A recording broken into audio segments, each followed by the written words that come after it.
Hello बच्चों, मैं Kripashankar NMIMS मंथन में आप सभी लोगों का हार्दिक स्वागत करता हूं। प्यारे बच्चों, आज की हमारी जो क्लास है वो गणित ओलंपियाड पर आधारित है। बहुत ही इंपॉर्टेंट क्लास होने वाली है।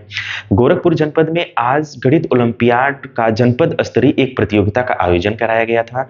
इसमें किस स्तर के प्रश्न पूछे गए हैं, आज हम इन्हीं प्रश्नों को डिस्कस करने वाले हैं। चलिए शुरू करते हैं आज की क्लास। ध्यान दें, जो सबसे पहला प्रश्न था वो प्रश्न है वो ये है कि एक ही लंबाई की रस्सी से निर्मित चार आकृतियां आयत, वर्ग, त्रिभुज और वृत्त, इनमें सबसे ज्यादा क्षेत्रफल किसका होगा। तो हम आपको बता दें कि एक ही लंबाई से निर्मित हुई है ये, तो इसमें परिमाप सबके बराबर होंगे, यानी आयत का भी परिमाप, वर्ग का परिमाप, त्रिभुज का परिमाप और वृत्त की जो परिधि है वो सब आपस में बराबर होंगे, लेकिन इसके क्षेत्रफल भिन्न भिन्न होंगे।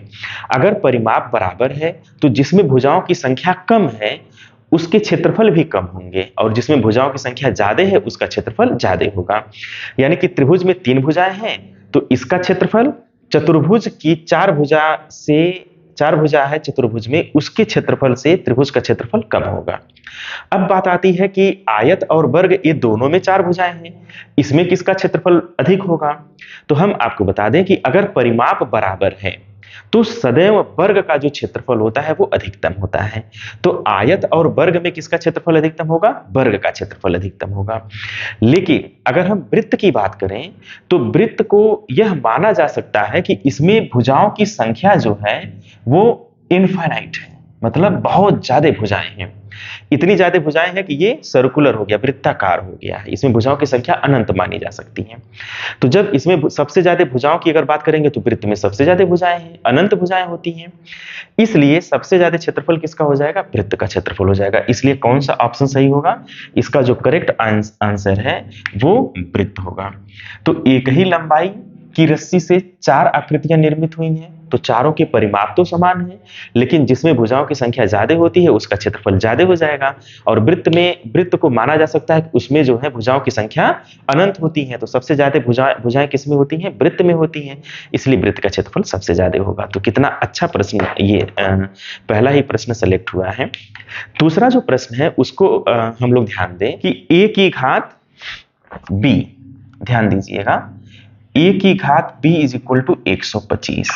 तो आपसे कहा जा रहा है b की घात a का मान बताइए, ये क्वेश्चन है।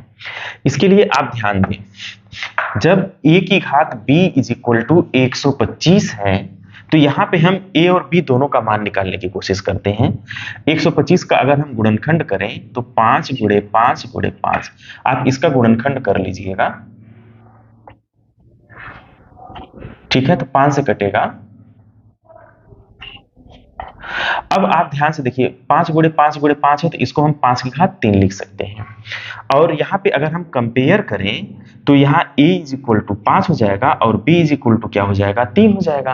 आपसे क्वेश्चन ये कह रहा है कि b की घात a का मान बताइए, तो b की जगह पे 3 हो जाएगा और a की जगह पे 5 हो जाएगा। तो इसका मतलब हो जाएगा 3 गुणे 3 गुणे 3, कितनी बार, 5 बार, 1 2 3 4 5।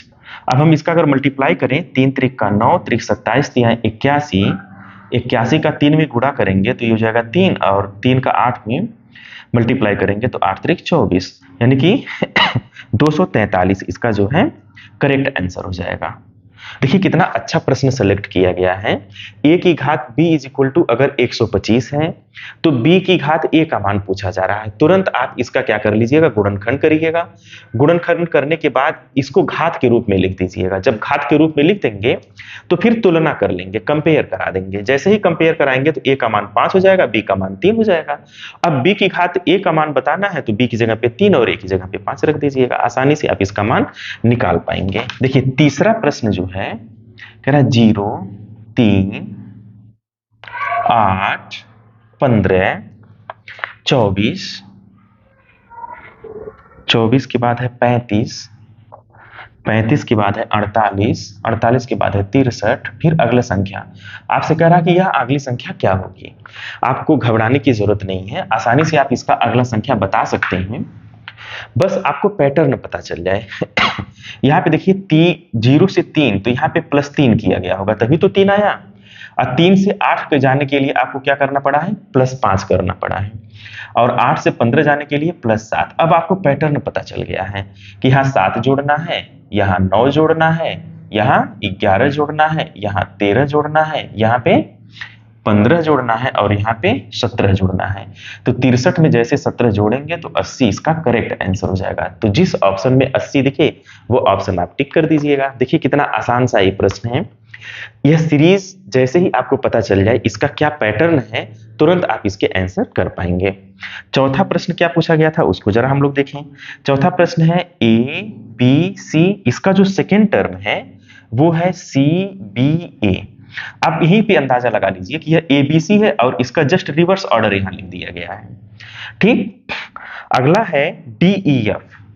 डीईएफ और आपसे कह रहा है कि यहाँ पे क्या आएगा, तो इसका भी रिवर्स ऑर्डर आ जाएगा। क्या हो जाएगा, एफ ई डी। ये तो आप लोग तुरंत गेस कर लिए होंगे। ठीक है, ये हो गया चौथा। पांचवा प्रश्न क्या है इसको जरा देखा जाए कि ऐसी संख्या युग्म का चयन करें जो कि दूसरे से भिन्न है। संख्या युग्म में क्या क्या दिया है ये देखा जाए। दिया है 3 5 पहला ऑप्शन, दूसरा ऑप्शन दिया है 7 2, ठीक है, तीसरा ऑप्शन दिया है 6 2 और चौथा ऑप्शन है 1 7। कह रहा है कि ऐसी संख्या युग्म का चयन करें जो भिन्न है, 3 से भिन्न है, मतलब 3 समान है और 1 भिन्न है, यानी भिन्न पद आपको ज्ञात करना है। तो आप ध्यान से देखिए 3 और 5 इन दोनों का अगर हम योग करें तो 8 हो जाएगा, 7 2 9, 6 2 8 हो जाएगा और एक साथ जोड़ेंगे तो भी ये 8 हो जाएगा। तो अगर हम अंकों को जोड़ें तो यहाँ पे आप देख पा रहे होंगे कि 8 हो रहा है, यहाँ पर 7 2 9, ये क्या हो जाएगा, ये भिन्न हो जाएगा। तो इसलिए इसका करेक्ट आंसर क्या हो जाएगा, सेकेंड ऑप्शन इसका करेक्ट आंसर हो जाएगा। छठवां प्रश्न क्या है, हाँ इसमें एक चीज और आप ध्यान दीजिए, 3 5 ये ट्विन प्राइम है, मतलब सह अभाज्य जिसको कहते हैं, ट्विन प्राइम नंबर है। लेकिन ट्विन प्राइम होने के लिए सभी अंक प्राइम नंबर होने चाहिए, जबकि यहाँ पे देखिए इवन नंबर दिया हुआ है, तो इसलिए ज्यादा बेहतर ऑप्शन हमारे समझ से सेकेंड ऑप्शन होगा। ठीक है, छठवां प्रश्न है 4 का स्क्वायर बटे 9 का स्क्वायर के हर और अंश में वह संख्या जिसे, ध्यान देना है, वह संख्या जिसे 4 के वर्ग बटे 9 के वर्ग के हर और अंश में जोड़ने पर भिन्न 4 बटे 9 हो जाती है, तो वह संख्या किसके बराबर होगी। यानी एक ऐसी संख्या जिसे 4 का वर्ग बटे 9 के वर्ग के अंश में भी जोड़ा जाए और हर में भी जोड़ा जाए, और जोड़ने के बाद वो किसके बराबर हो जा रही है, इसमें ऐसी संख्या जोड़ा गया है दोनों में कि ये संख्या 4 बटे 9 के ही बराबर हो जा रही है, तो वह संख्या क्या होगी। तो हम यहां पे लिखेंगे माना वह संख्या क्या होगी, x होगी। अब x जो है 4 के वर्ग में भी जोड़ दिया जाए और 9 के भी वर्ग में जोड़ दिया जाए, ऐसा करने के बाद इसका मान 4 बटे 9 के ही बराबर हो रहा है। तो इसको अगर हम हल कर लेंगे तो यहां से हम बहुत आसानी से x का मान निकाल पाएंगे, तो बहुत आसानी से आप इसे हल कर पाएंगे। 4 का वर्ग हो जाएगा 16, 16 प्लस x, 9 का वर्ग हो जाएगा 81 प्लस x बराबर 4 बटे 9। तिर्यक गुणा कर लीजिए, जब तिर्यक गुणा करते हैं तो 9 का गुणा इन दोनों पद में करते हैं, तो यहाँ पे आप ब्रैकेट लगा लिया करिए अगर ऐसा स्थिति आए, तिर्यक गुणा जब करते हैं तो। अब देखिए 9 का गुणा करेंगे, 16 प्लस x में भी 9 का गुणा करना है और 81 प्लस x में भी किसका गुणा करना है, 4x को इधर लाइए, 144 को उधर लाइए, तो जब ये 4x इधर आएगा तो 9x माइनस 4x बराबर 324 माइनस 144, ये हो जाएगा 5x बराबर 4 में से 4 जाएगा 0, 12 में से 4 जाएगा 8, 2 में से 1 जाएगा 1, 180, 180 बटे 5, 5 दिया है 15, 16 17 18 3 5 36, तो यहां से x बराबर कितना निकल के आ गया 36।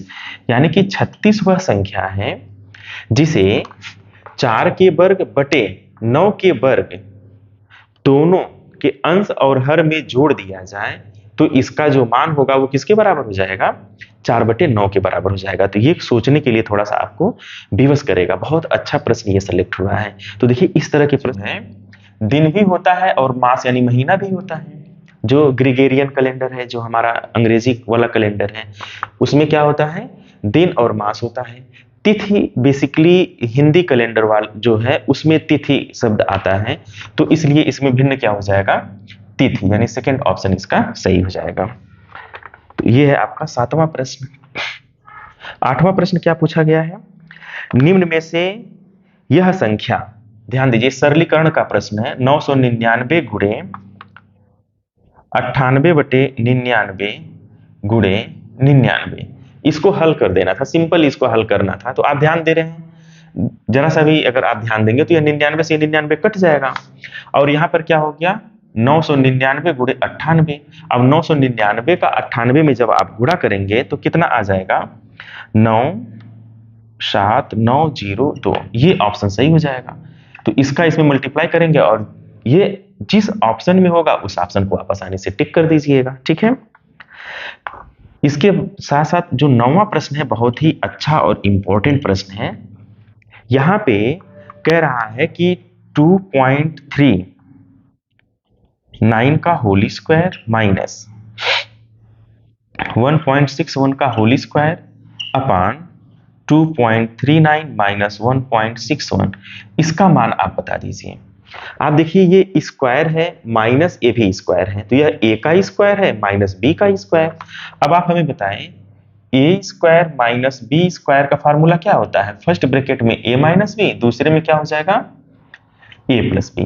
आपका क्वेश्चन ये है कि A square minus B square upon A minus B, यही है।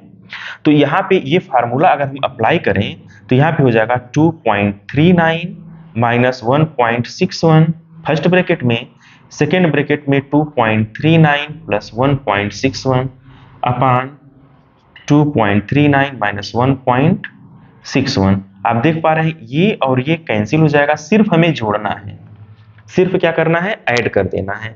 2.39 को जब 1.16 में ऐड करेंगे तो ये 0.39 और 0.61 100 हो जाएगा, यानी कि 1 हो जाएगा, और 2 1 3 और 1 4 हो जाएगा। तो इसको जब जोड़ेंगे तो 4, यानी कि जिस ऑप्शन में 4 होगा वो ऑप्शन आप सही कर लीजिएगा। इसको सावधानी से जोड़िएगा, पता चले आप जोड़ने में गलती कर देंगे तो भी आप गलत ऑप्शन पे टिक कर देंगे, इसलिए आप सावधानी पूर्वक जोड़ेंगे, इसका ऐड 4 होगा, ठीक है ना। देखिए कितना बहुत अच्छा प्रश्न है, अक्सर ये कंपटीशन में पूछा ही जाता है। 4/5 कामा 7/8 6/7 5/6 को आरोही क्रम में लिखिए, अवरोही क्रम में, अवरोही क्रम बताना है। तो ऐसे प्रश्न का अवरोही क्रम जब भी पूछें तुरंत आप इसमें बिना दिमाग लगाए दशमलव में बदल लीजिए। जैसे ही दशमलव में बदलेंगे आपको एक चीज क्लियर हो जाएगा कि कौन सा बड़ा है कौन सा छोटा है। ऐसे भिन्न में आप आसानी से छोटा बड़ा क्लियर नहीं कर पाते हैं, और इसका किसी शॉर्टकट आपको करने की जरूरत ही नहीं है, तुरंत आप इसे दशमलव में बदल लीजिए। तो 4/5 को दशमलव में कैसे बदलेंगे, ध्यान दें, यहाँ 4 में 5 से भाग दे दीजिए, दशमलव लगाइए, 0 बढ़ाइए, 5/40, यानी इसका मान है 0.8, दशमलव पहले 0 लगा लेते हैं। 7/8 है तो 8 से भाग देंगे, दशमलव लगाएंगे, ये 70 हो जाएगा, ठीक है। और 8 8 64, और यहां हो जाएगा 6, 0 बढ़ा दीजिए, 8 7 56, तो ये हो गया 0.87, ठीक है। इससे यह 7/8 बड़ा हो गया। अब 6/7 की अगर हम बात करें तो आप 7 से भाग दे दीजिए, ये हो जाएगा 0, तो 7/56, 4 0 बढ़ा दीजिए, 7×5 35, ये हो गया 0.85, यानी इससे ये छोटा है। इसी तरह से 5/6 भी आप निकाल लीजिए, 0.0 और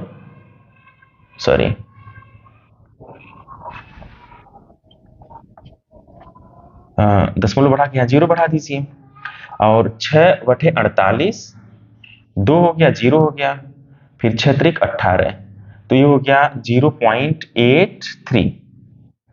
जब हम दशमलव के 2 स्थान तक मान निकाले हैं तो यहाँ आपको ये पता चल गया कि सबसे बड़ा कौन है। तो हमें क्या लिखना है, अवरोही क्रम में लिखना है। तो सबसे बड़ा क्या है, 7/8 है, तो 7/8 कामा, उससे छोटा क्या है 0.85, यानी कि 6/7, फिर कामा लगा दीजिए, उससे छोटा क्या है 5/6, 6 और सबसे छोटा क्या है 4/5। तो ये अवरोही क्रम हो गया। देखिए कितना आसानी से आप 1 मिनट के अंदर आप इस प्रश्न को लगा लिए। जब भी आरोही क्रम या अवरोही क्रम भिन्न का पूछ ले आपसे, तुरंत आप इसे दशमलव में बदल लीजिए। ठीक है, कभी कभी यहाँ पे आपको माइनस लगा देगा, माइनस या प्लस, तो अगर मान लीजिए माइनस है तो वो संख्या ऑटोमेटिक छोटी हो जाएगी। सभी ऋणात्मक संख्याएं धनात्मक संख्याओं से छोटी ही होती हैं। ठीक है, और ऋणात्मक संख्याओं में जो बड़ी दिखे वो अंक या वो संख्या या वो परिमेय संख्या जो है वो छोटा होता है। ठीक है, बस ये छोटी छोटी चीजें अगर आप ध्यान रखेंगे तो इस तरह के प्रश्न लग जाएंगे। तो अभी तक हम लोगों ने 10 प्रश्न डिस्कस कर लिए हैं। हम आशा करते हैं कि आपको अभी तक कोई प्रॉब्लम नहीं हुआ होगा।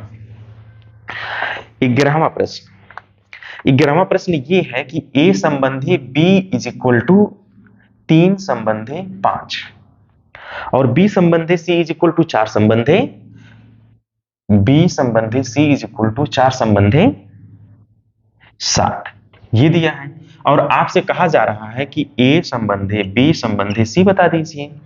अब देखिए इसमें और इसमें कॉमन क्या है, यहाँ पे b है और यहाँ पे b है, तो ये b कॉमन है। तो ऐसी स्थिति में देखिए a संबंधी b 3 संबंधी 5 है, तो यहाँ पे जो b दिख रहा है b संबंधी c जो कॉमन है उसको आप बराबर कर लीजिए, यानी कि एलसीएम लेकर के यहाँ पे a संबंधी b 3 संबंधी 5 हो गया और ये है b संबंधी c कितना है 4 संबंधी 7 है। अब 5 और 4 आपस में आपको बराबर करना है। कैसे बराबर होगा, इसका एलसीएम ले लीजिए। तो जब आप एलसीएम लेंगे तो यहाँ पे आप 4 से मल्टीप्लाई कर दीजिएगा। तो जब 4 से मल्टीप्लाई करेंगे तो जो b का मान है वो कितना हो जाएगा 20 हो जाएगा। और यहाँ पे किससे मल्टीप्लाई कर दीजिएगा, जो b वाला पार्ट है यहाँ पे 5 से करना पड़ेगा। तो देखिए जब 4 से करते हैं तो a संबंधी b क्या हो जाएगा 4 तिहाई 12 संबंधी 5 चौक 20 और यहाँ पे b संबंधी c क्या हो जाएगा 5 चौक 20 संबंधी 5 सत्ते 35। अब देखिए ये जो b है ये दोनों का बराबर हो चुका है, एलसीएम लीजिएगा और मल्टीप्लाई कर लीजिएगा, आसानी से ये बराबर हो जाएगा। ठीक, अब b बराबर हो चुका है, तो जब b बराबर हो चुका है तो ये b हो जाएगा और ये a हो जाएगा और ये c हो जाएगा। अब आपसे कहा जा रहा है a संबंधी b संबंधी c, तो a की जगह पर 12 ये दोनों बराबर हैं तो ये हो जाएगा 20 और c क्या हो जाएगा 35। तो इस तरह से a b c का अनुपात कितना हो जाएगा 12 20 और 35 का अनुपात हो जाएगा। एक बार इसको पुनः समझ लीजिए, जब भी दो अनुपात दिए हों a संबंधी b और b संबंधी c, तो इसमें कॉमन क्या है, कॉमन b है। जो दोनों में उभयनिष्ठ है उसको कॉमन कहते हैं। तो जो दोनों में हो तो b दोनों में है, तो b वाले गुणांक को या b वाले अंक को बराबर करना है। बराबर कैसे करेंगे, तो इसका हम एलसीएम ले लेंगे क्योंकि दोनों में अलग अलग अंक दिया है। एक में क्या दिया है b की जगह पे 5 है और एक में b की जगह पे 4 है, तो 5 और 4 का आप एलसीएम ले लीजिए। एलसीएम लेंगे 20 हो जाएगा। अब 20 इस 5 को 20 लाने के लिए 4 का गुणा करना पड़ेगा, इस 4 को 20 लाने के लिए 5 का गुणा करना पड़ेगा। इस तरह से b बराबर हो जाएगा।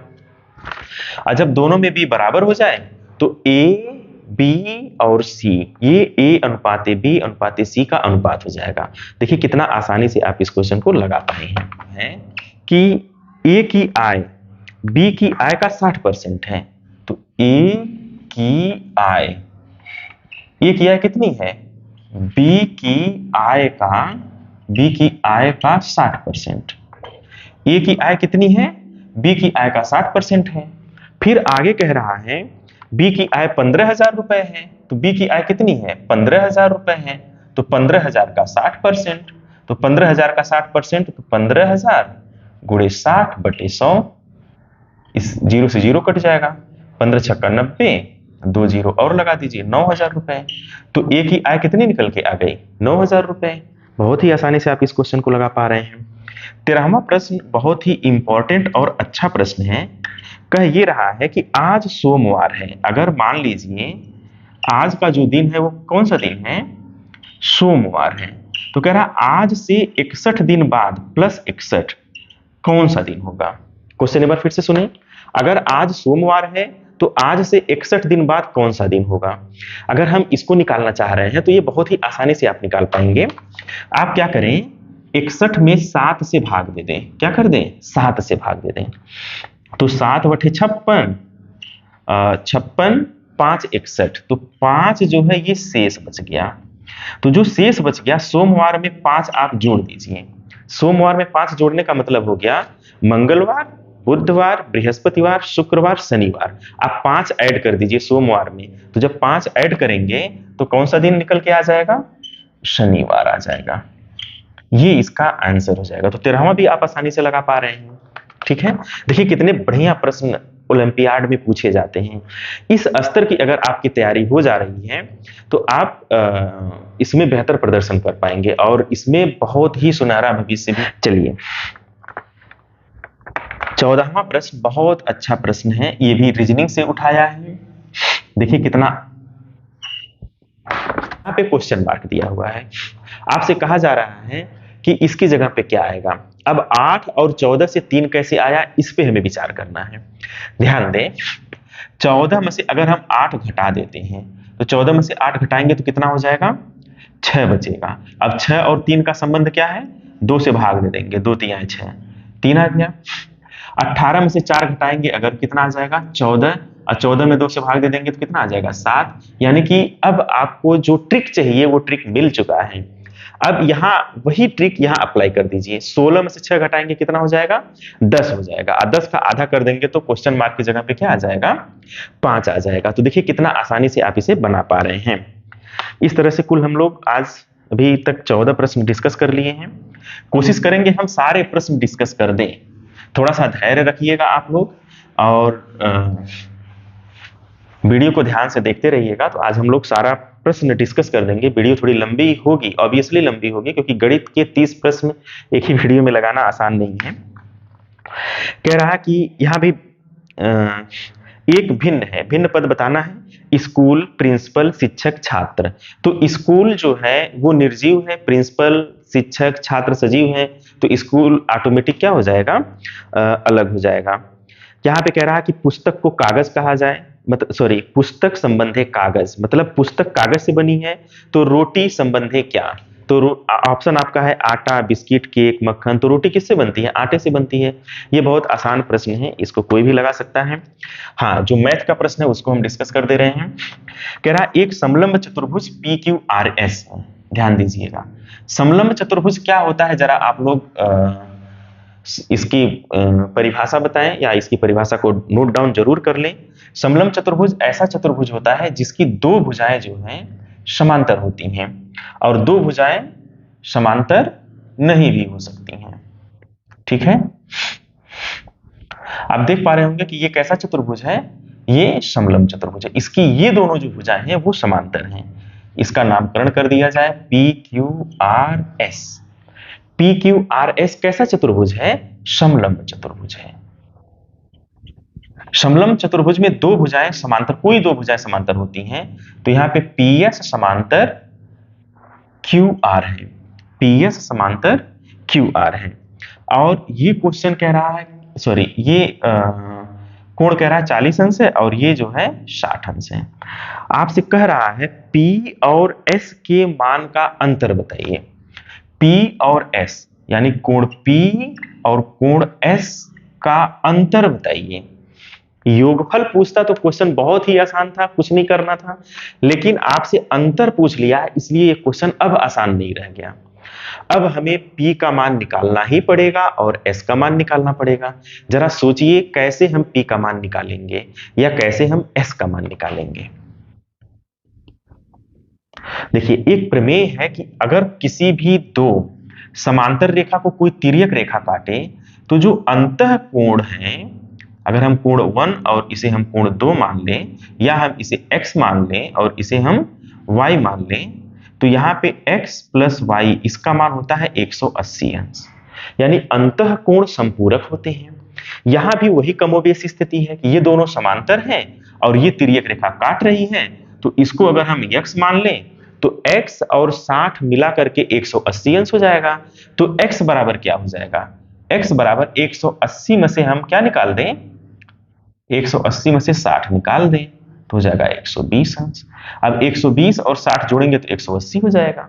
ठीक, इसी तरह से अगर हम इस कोण को y मान लें तो इस y का क्या मान होगा, अब आप लोग इसको आसानी से निकाल पाएंगे।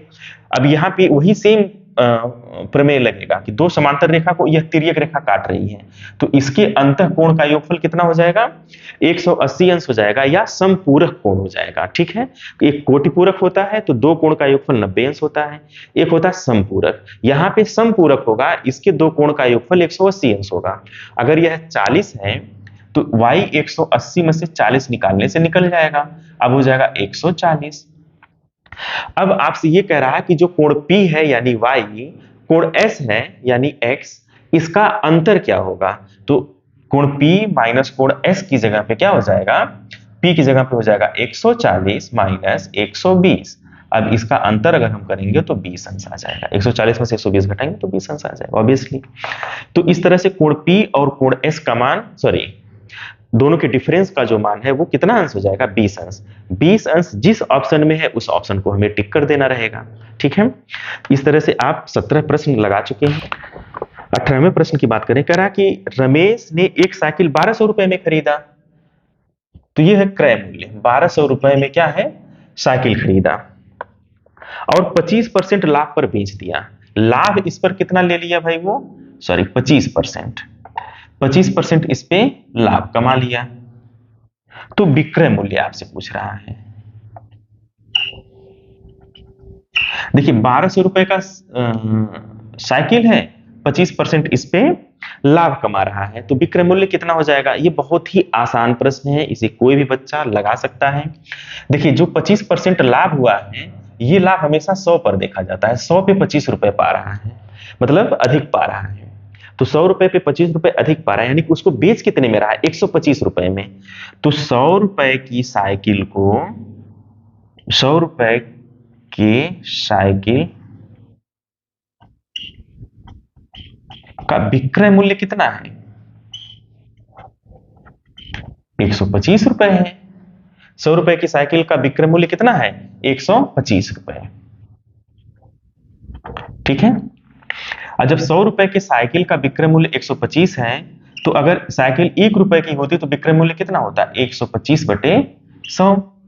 अब 1200 की साइकिल है तो उसका विक्रय मूल्य कितना हो जाएगा, तो 1200 गुणे 125 बटे 100, 0 से 0 कट जाएगा, 0 से 0 कट जाएगा। 125 का 12 में गुणा करेंगे तो कितना आ जाएगा, 125 का 12 में गुणा करेंगे तो 1250 प्लस 250, 1500 रुपए हो जाएगा। यानी कि उस साइकिल का जो विक्रय मूल्य है वो कितना हो जाएगा, 1500 रुपए हो जाएगा। 19वां प्रश्न है, x बटे 3 प्लस 5 बटे 2 बराबर माइनस 3 बटे 2। आपसे कह रहा है x का मान बताइए, x is equal to what. अब देखिए x बटे 3 बराबर, ये माइनस 3 बटे 2 तो रहने दीजिए, अब प्लस 5 बटे 2 जब बराबर के उधर जाएगा तो इसका चिन्ह बदल जाएगा, तो माइनस 5 बटे 2 हो जाएगा। अब आप देख रहे हैं हर बराबर है तो उसको आप ऐसे ही रहने दीजिए, हर बराबर है तो 2 लिखा जाएगा, माइनस 3 माइनस 5, ये हो जाएगा माइनस 3 और माइनस 5, तो माइनस 8 बटे 2, 2 चौका 8, तो माइनस 4। ये किसका मान है, x बटे 3 का मान माइनस 4 है। अब ये बटे में है तो इधर जाएगा क्या हो जाएगा, गुणा हो जाएगा, तो x इज इक्वल टू क्या हो जाएगा, माइनस 4 गुणे 3, तो 4 दिया है 12, माइनस 12 हो जाएगा। ठीक है, लास्ट जो 20वां प्रश्न है वो क्या कह रहा है उसको देखा जाए। 20वां प्रश्न कह रहा है कि एक समकोण त्रिभुज है जिसमें जो कर्ण है, कर्ण का जो वर्ग है, ध्यान दीजिएगा, ये आधार और ये लंब, तो लंब के वर्ग और आधार के वर्ग के बराबर है। इसे कौन सा प्रमेय कहा जाता है या कौन सा थ्योरम कहा जाता है, तो इसे कहा जाता है पाइथागोरस की प्रमेय। ठीक है, तो बस इसमें पाइथागोरस का सिद्धांत लगा है, इसमें पाइथागोरस का सिद्धांत ऑप्शन में टिक कर देना है। इसे क्या, जैसे सेकेंड पार्ट है कि दो अंकों की एक संख्या की दहाई का अंक इकाई के अंक से 3 कम है। तो देखिए जब भी हम दो अंकों की संख्या की बात करें, ठीक है, दो अंकों की संख्या की बात करें तो इसमें इकाई का अंक, देखिए इकाई धन 10 दहाई ये होता है। अगर इकाई का अंक x है और दहाई का अंक y है तो संख्या क्या हो जाएगा? तो संख्या हो जाएगा 10y धन x। अगर हम इकाई के अंक को x मानते हैं, दहाई के अंक को y मानते हैं, तो संख्या पहले बनाना सीखिए। तो 10y धन x ये संख्या हो गई। इसके अंक कौन कौन से हैं? x और y इसके अंक हैं। लेकिन जब हम संख्या की बात करेंगे तो संख्या क्या होता है? इकाई धन 10 दहाई। इस तरह से आप संख्या बनाते हैं। यही थोड़ा सा ट्रिकी है, आप संख्या बनाने में गलती कर देते हैं और आपको गलती नहीं करना है।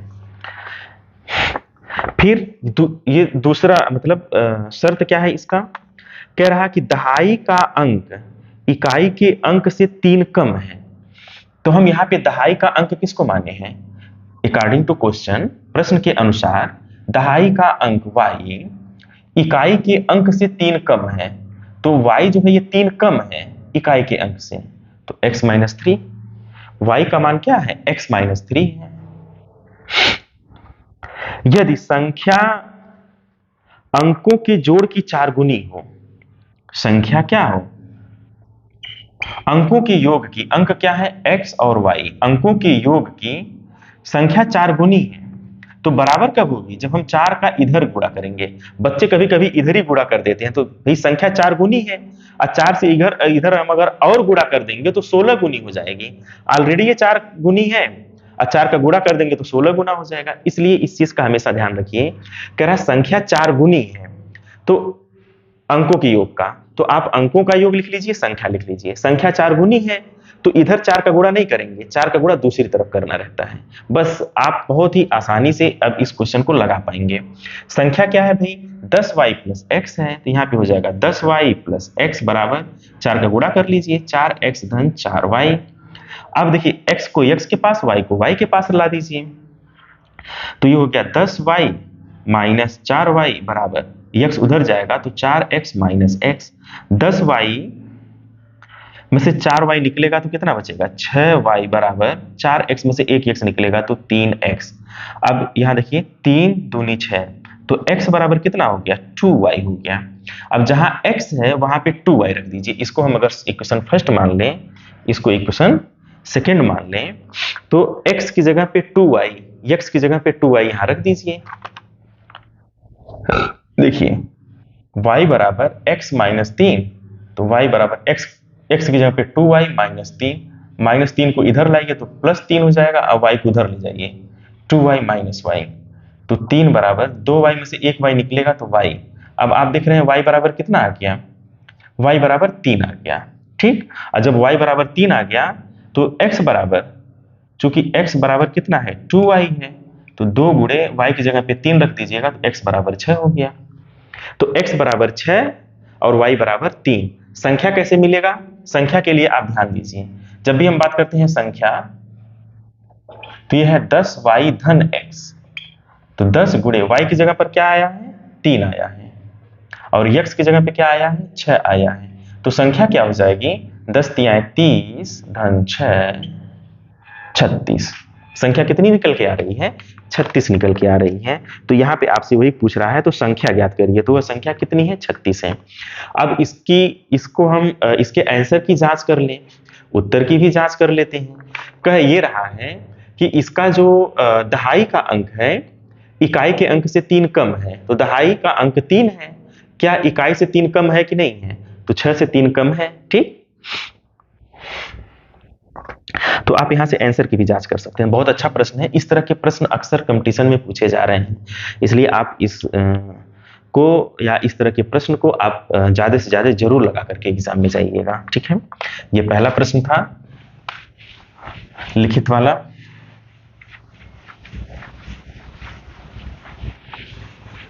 वीडियो बेशक लंबी हो रही है, लेकिन आपको अच्छा लगेगा अगर आप पूरी वीडियो को ध्यान से देखेंगे। तो ये मैं सारा एक ही साथ इसलिए बनाने की कोशिश कर रहा हूं एक ही वीडियो में, क्योंकि एक ही बार आप ये पूरा जान पाए कि किस तरह के प्रश्न पूछे जा रहे हैं और वो कैसे लगेंगे, ये भी आप जानिए और बेहतर तरीके से। यहाँ पे ध्यान दीजिए, 22वां प्रश्न न जाने कितने कंपटीशन में ये प्रश्न पूछा गया है, इतना इंपॉर्टेंट है। x प्लस 1/x बराबर 5/2 हो, तो आपसे कह रहा है कि x square plus 1/x square is equal to what. बहुत ही आसान है, इसको आप फर्स्ट मानिए और यहां पे लिखिए फर्स्ट का वर्ग करने पर, वर्ग करने पर। तो जब हम इसका वर्ग करेंगे तो x प्लस 1/x का होल स्क्वायर करेंगे और ये 5/2 का होल स्क्वायर कर देंगे। ठीक है, इसका वर्ग करेंगे तो a square, a plus b का होल स्क्वायर है, plus b square plus 2ab, 2x और 1/x, 2ab, b की जगह पे 1/x। अब 5/2 का वर्ग करेंगे तो हो जाएगा 25/4, x से x कट जाएगा। अब x square plus 1/x square बराबर 2 को पक्षांतर करके उधर ले जाइए, 25/4 माइनस 2, 4 दूनी 8, 25 माइनस 8/4। अब 25 में से 8 घटाइए, 15 में से 8 जाएगा 7, यानी 17/4 आंसर हो जाएगा। एक बार फिर से समझिए, x प्लस 1/x बराबर 5/2, तो x square plus 1/x square का आपको मान निकालना है, तो तुरंत आपको क्या करना रहेगा, वर्ग कर देना रहेगा। यहीं पे हम आपको एक चीज और बता दें कि अगर x प्लस 1/x बराबर a रहे, तो x माइनस 1/x अगर आपसे पूछे तो क्या हो जाएगा, तो x माइनस 1/x बराबर हो जाएगा √a² माइनस 4। एक लाइन में आप इसका आंसर कर पाएंगे तुरंत। देखिए x प्लस 1/x बराबर a है, तो x माइनस 1/x निकालना, यानी कि a प्लस b पता है, तो a माइनस b आपको निकालने के लिए क्या करना रहेगा, √a² माइनस 4, बस तुरंत आंसर आपको मिल जाएगा। ठीक है, और अगर आपको x प्लस 1/x पता है तो आप क्या निकाल सकते हैं, x square plus 1/x square निकाल सकते हैं। आप x cube plus 1/x cube भी निकाल सकते हैं। ऐसे ही कभी कभी क्या होता है कि x प्लस 1/x बराबर a देता है और x cube minus 1/x cube पूछ लेता है, तब आपको x माइनस 1/x निकालना पड़ता है। ऐसे समय में आपको ये फार्मूला काफी कारगर साबित होगा। इस पर हम एक वीडियो भी बनाए हैं, बहुत अच्छी वीडियो है, जिसका लिंक हम डिस्क्रिप्शन बॉक्स में दे देंगे। आप वहां से भी जाकर के उस पूरी वीडियोस को ध्यान से देखेंगे तो आपको समझ में आ जाएगा। मैथ से संबंधित इसी यूट्यूब चैनल पे पढ़ा है। अगला जो प्रश्न है, ध्यान दीजिए, जो नेक्स्ट प्रश्न है वो क्या है, भाग विधि से 11,449 का वर्गमूल ज्ञात करना है। तो 11,449 का भाग विधि से आपको वर्गमूल ज्ञात करना है। तो बहुत ही आसान है, ध्यान दीजिए, जब भी हम भाग विधि से वर्गमूल निकालते हैं तो जोड़ा इधर से लगाते हैं, इधर से देखिए, अब यह 1 बच गया, 1 एकम 1, अब ये कट जाएगा, अब यहाँ पे 1 4 उतर जाएगा और इस 1 को हम यहाँ ऐड कर लेंगे, थोड़ा सा एक अंक लिखने की जगह दे देंगे। ठीक है, अब ये हो गया 14। अब आप ध्यान दें, इसमें जो है भाग नहीं जा रहा है, तो आप 0 बार ले जाइए, तो 0 बार जाएगा तो 0 हो गया, 0 का 2 में गुणा करेंगे तो 0 हो जाएगा। अब ये 1 4 आ गया और यहाँ 4 9, अब इस 0 को आप ऐड कर लीजिए, तो 0 और 2 20 हो गया। अब हमें ये देखना है, लास्ट में 9 है, अब ये देखिए 20 है। ठीक, अब यहाँ पे हम कितनी बार ले जाएं, 7 बार ले जाएं, 7 सते 49 के 9, 4 हासिल हो जाएगा, 7 0 में 0 और 4 चूंकि कैरी गया था तो यहाँ 4 हो जाएगा, 7 दूनी 14। तो इस तरह से इसका जो वर्गमूल है भाग विधि से 1 1 4 4 9 का कितना हो जाएगा, 107, ये आंसर हो जाएगा। ठीक है, अगला प्रश्न ये है 24वां, बहुत अच्छा प्रश्न है। कह रहा है कि एक आयताकार पार्क है जिसकी लंबाई 45 मीटर है। एक आयताकार पार्क है, इसकी लंबाई कितना दिया है, इसकी लंबाई 45 मीटर है और इसकी चौड़ाई 30 मीटर है। ठीक है, पार्क के बाहर चारों ओर 2.5 मीटर चौड़ा रास्ता बनाया गया है। इसके चारों ओर 2.2 मीटर चौड़ा रास्ता बनाया गया है और आपसे रास्ते का क्षेत्रफल पूछ लिया। रास्ता ये है, अब रास्ते का क्षेत्रफल कैसे निकलेगा, ये भी बहुत फेमस क्वेश्चन है, कई कंपटीशन में ये क्वेश्चन पूछा जा चुका है। रास्ते का क्षेत्रफल हमें निकालना है, तो अब आप देखिए यहाँ पे 2.5 यानी कि 2.5 मीटर इधर और 2.5 2.5 मीटर इधर बढ़ गया। तो लंबाई कितनी बढ़ गई? 2.5 और 2.5 बढ़ गई, यानी कि 5 लंबाई बढ़ गई। अब जब 5 बढ़ गया तो ये 45 था, ऊपर कितना हो जाएगा? ऊपर 50 हो जाएगा। अब ये 30 है तो 2.5 तो इधर भी बढ़ा और 2.5 इधर भी बढ़ा, तो 5 इधर भी बढ़ गया, तो ये कितना हो जाएगा? 35 हो जाएगा। ठीक है, अब ये 35 हो गया और ये 50 हो गया। अब हमें रास्ते का क्षेत्रफल चाहिए, तो बड़े आयत का क्षेत्रफल निकाल लीजिए और छोटे आयत का क्षेत्रफल निकाल करके घटा दीजिए, रास्ते का क्षेत्रफल आपको पता चल जाएगा।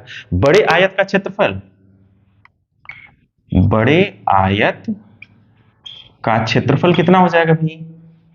50 गुणे 35। ठीक है, और छोटे आयत का क्षेत्रफल, छोटे आयत का क्षेत्रफल कितना हो जाएगा? 45 गुणे 30। तो बड़े आयत के क्षेत्रफल में से जब हम छोटे आयत का क्षेत्रफल घटाएंगे ये पूरा, तो सिर्फ रास्ता ही तो बचेगा, तो रास्ते का क्षेत्रफल आप आसानी से निकाल पाएंगे। अब ये कैलकुलेशन वाला पार्ट है, इसे आप करके देख लीजिएगा। ठीक है, नेक्स्ट हम आपको बता दें, कह रहा है कि रिक्त स्थान की पूर्ति करना था कि वे संख्याएं जिसके 2 या 2 से अधिक अपवर्तक हैं, तो 2 या 2 से अधिक अपवर्तक हैं उन्हें भाज्य संख्या कहते हैं। भाज्य संख्या क्या होती है भाई? जिसके 2 या 2 से अधिक अपवर्तक हों वो भाज्य संख्या कहलाती है। वे संख्या जिसके एक और वह संख्या स्वयं अपवर्तक हो, यानी कि जिसके सिर्फ 2 ही अभाज्य गुणनखंड हो, वे क्या कहलाएंगी? वे संख्याएं प्राइम नंबर कहलाती हैं, जिसे हम कहते हैं अभाज्य संख्या, अभाज्य। तो देखिए, भाज्य की परिभाषा और अभाज्य की परिभाषा, बहुत सिंपल सा प्रश्न पूछ लिया था। कह रहा है एक न तो है, एक वन के बारे में आपसे जानकारी लेना चाह रहा है। वन न तो भाज्य है न ही अभाज्य। एक ऐसी संख्या है वन, यह न तो भाज्य है और न ही अभाज्य है। तो अब आप ये बताएं, सबसे छोटी जो है अभाज्य संख्या क्या होगी? अब वन न तो अभाज्य है न तो भाज्य है, तो वन तो होगी नहीं। सबसे छोटी अभाज्य संख्या 2 होती है, सबसे छोटी अभाज्य संख्या 2, और सबसे छोटी भाज्य संख्या क्या होती है? 4 होती है। तो भाज्य अभाज्य का कॉन्सेप्ट अच्छे से समझ लीजिएगा, यहां से भी प्रश्न पूछ लिया गया है, जबकि ये बहुत ही आसान था। इसमें देखिए 26वां प्रश्न क्या कह रहा है? 26वां प्रश्न आपसे पूछ रहा है, घातांक से संबंधित है। 26वां प्रश्न घातांक से संबंधित है। लिख रहा है कि 64 गुणे 729 को कह रहा है आधार 6 पर कितनी घात होगी? तो यक्स का मान निकालना है। 64 गुणे 729 को आधार 6 पर घात के रूप में लिखिए। तो आधार तो पता चल गया है, घात केवल आपसे पूछ रहा है, तो यहां पे घात क्या हो जाएगी? देखिए 64 को लिखा जाएगा 2 गुणे 2 गुणे 2, 2 दूनी 4 दूनी 8 दूनी 16 दूनी 32 दूनी 64। तो 64 का हो जाएगा 2 गुणे 2 गुणे 2, कितनी बार? 1 2 3 4 5 6, और 729 को 3 गुणे 3 गुणे 3 गुणे 3 गुणे 3 गुणे 3, तो ये हो गया 64 और ये हो गया 729। इन दोनों का गुणा कर लेंगे तो 6 गुणे 6 गुणे 6 गुणे 6 गुणे 6 गुणे 6, तो 6 कितनी बार आ गया? 6 की घात 5। तो यहाँ पे x का मान कितना आ जाएगा? 5 हो जाएगा। यानी कि 6 के घात के रूप में लिखा जाए तो 6 की घात कितनी हो जाएगी? 1 मिनट, 1 2 3 4 5 6, 6 की घात 6 हो जाएगी, सॉरी। तो यहाँ पे 6 की घात कितनी हो जाएगी? 6 हो जाएगी। चूंकि 64 में 2 का गुणा 6 बार करना है, 729 में 3 का गुणा 6 बार करना है, एक और एक 3 लेकर के, एक 2 और एक 3 लेकर के 6 बन जाएगा। अगर हम मल्टीप्लाई करें तो 6 का भी गुणा 6 बार करना पड़ेगा, तो 6 की घात कितनी हो जाएगी? 6 हो जाएगी। तो इस तरह से जो है आप इसे आसानी से लगा सकते हैं। तो ये 26वां प्रश्न था। 27वां प्रश्न क्या है उसको देखा जाए।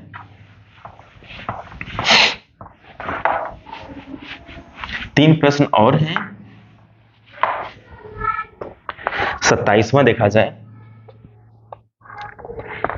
किसी संख्या के 5 गुने से उसका 3 गुना घटाने पर शेषफल 18 बचता है। देखिए क्वेश्चन थोड़ा सा घुमा रहा है। किसी संख्या का, माना वो संख्या x है, कह रहा कि किसी संख्या का यानी कि x का 5 गुना, तो 5x हो जाएगा, और उसका 3 गुना तो 3x हो जाएगा। उसका घटाना यानी कि अंतर जो है वो 18 है। यहां से हम x का मान निकाल लेंगे, फिर आगे कह रहा है उस संख्या का वर्गमूल बताइए। यानी एक संख्या लीजिए, मानो वो संख्या x है, इस संख्या के 5 गुने में से 3 गुने का अंतर 18 है, तो उस संख्या का वर्गमूल बताइए। मतलब आपको एक स्टेप और आगे जाना है। पहले तो हम x का मान निकाल लें, 5x में से 3x निकालेंगे तो 2x हो जाएगा, 18। यहां से x बराबर कितना हो जाएगा, 9। अब 9 का वर्गमूल कितना हो जाएगा, करड़े में x हमें निकालना है, तो 9 का वर्गमूल 3। इस क्वेश्चन में कोई दम नहीं है, बहुत ही आसान है। किसी संख्या का 5 गुना और उसी संख्या के 3 गुने का अंतर 18 है, तो x का मान कितना हो जाएगा, 5 गुना और 3 गुने का अंतर 18 है, तो x बराबर 9। कह रहा है कि जो संख्या मिले उसका वर्गमूल निकाल दीजिए, तो उसका वर्गमूल आ जाएगा 3। ठीक है। अब देखिए सत्य और असत्य बताना है। तो सत्य असत्य ये बहुत ही सिंपल सा है कि दो ऋण पूर्णांकों का योगफल धन पूर्णांक होता है। अब दो ऋण संख्याओं का अगर हम जोड़ दें, -3 और -5, तो धन पूर्णांक होता है। ये गलत है। दो ऋण पूर्णांक को अगर हम जोड़ेंगे तो वो ऋण पूर्णांक ही होगा, बेशक ये ऐड होगा, तो ये -8 होगा, इसलिए ये असत्य हो जाएगा। तो दो ऋण पूर्णांकों का योगफल ऋण पूर्णांक ही होता है। ठीक है। शून्य सबसे छोटी प्राकृतिक संख्या है, तो बताइए सबसे छोटी प्राकृतिक संख्या शून्य है? बिल्कुल गलत। सबसे छोटी प्राकृतिक संख्या 1 होती है। सबसे छोटी पूर्ण संख्या की बात करते तब वो शून्य होता। ठीक है। किसी पूर्णांक तथा इसके योगात्मक प्रतिलोम का योग, जैसे मान लीजिए कोई पूर्णांक है, जैसे मान लीजिए 5 है और योग करना है इसके योगात्मक प्रतिलोम से, तो 5 का योगात्मक प्रतिलोम -5 होगा, तो इसको अगर हम जोड़ेंगे तो 0 ही आएगा। 5 में -5 जोड़ते हैं तो क्या आ जाएगा, 0 आ जाएगा। ये सही है। ठीक है। 29वां प्रश्न क्या कह रहा है, बहुत ही अच्छा प्रश्न है। 29वां प्रश्न कह रहा है एक चक्रीय चतुर्भुज है।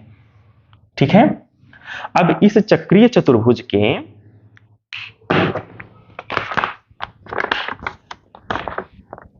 दो कोण आपको बताने हैं।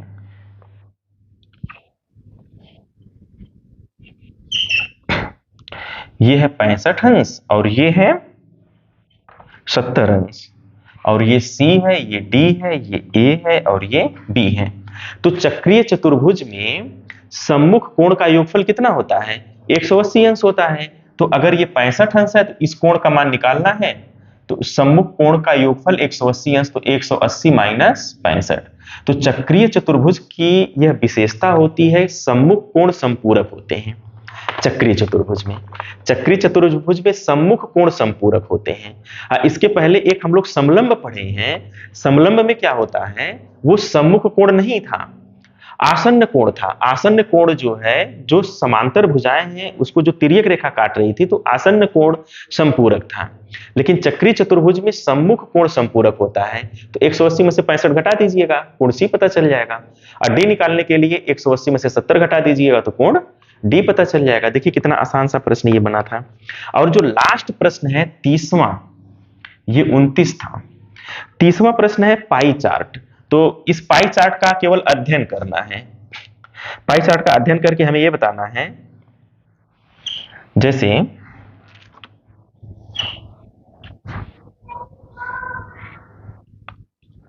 यह है 25%, यह है 15% खेल, और यह है 5%।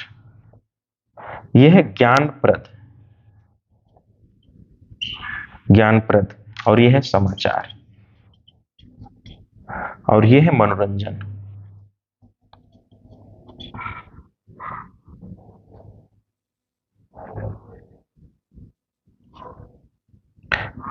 %55। ठीक है। तो कह रहा कि किस प्रकार के कार्यक्रम सबसे अधिक देखे जाते हैं, तो जो है मनोरंजन वाला कार्यक्रम क्या होगा, सबसे अधिक देखा जाएगा। सिंपल सी बात है, इसका केवल अध्ययन करना। सबसे कम क्या देखा जाएगा, ज्ञानप्रद देखा जाएगा। इसी तरह के इसी का एनालिसिस करना था। आप एनालिसिस बहुत ही आसानी से कर पाएंगे, इसमें कहीं कोई बहुत कठिन चीज नहीं पूछा गया था। तो इस तरह से गणित ओलंपियाड में गोरखपुर जनपद में यह 30 प्रश्न पूछे गए थे, जिसको हमने आप अभी डिस्कस कर दिया है। अगर आपको हमारी वीडियो अच्छी लग रही हो तो आप इस चैनल को अवश्य सब्सक्राइब कर दीजिएगा। और गणित से संबंधित किसी भी टॉपिक पे अगर आपको कोई भी प्रॉब्लम है तो आप बेहिचक कमेंट बॉक्स में लिख सकते हैं, हम उस टॉपिक पे वीडियो बना देंगे। चलिए इसी के साथ आप लोग अच्छे से तैयारी करते रहिए मैथ की। धन्यवाद।